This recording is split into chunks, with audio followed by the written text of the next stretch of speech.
আরে একটু দাঁড়ান, আপনার সঙ্গে কি এরকম হয়েছে যে আপনি কাজ করতে বসেছেন এবং কাজ করতে বসার সাথে সাথে আপনার ওয়ার্ক স্পেসে বসলেন এবং আপনার কাজ শুরু করলেন, তখনই আপনার মনে হলো যে একটু সোশ্যাল মিডিয়া চেক করে নিই।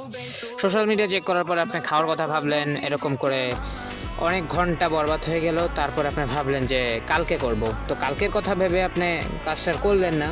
তারপর আপনি কালকে যখন আসলো তখন আপনি কাজটা আবার শুরু করলেন এবং আপনার মনে আবার হলো না আজ থাক কালকে করবো, আজকে মোটিভেশন নেই। কালকে হলো, পরদিন হলো, এরকম করতে করতে আপনার কাজ হলো না এবং আপনি প্রতিদিনই কোনো ব্যস্ততার কারণে বা আপনার গাফলতির কারণে বা আপনার সোশ্যাল মিডিয়া বা আপনার কোনো মুভিজ বা কোনো এন্টারটেনমেন্টের জন্য আপনি আপনার কাজকে ঝুলিয়ে রেখেছেন। তো আপনি যদি আজকে কাজটা করে ফেলতেন বা যেদিন শুরু করছেন সেই কাজটা করে ফেলতেন, তো আজকে এতদিন এটা ঝুলিয়ে রাখা হতো না।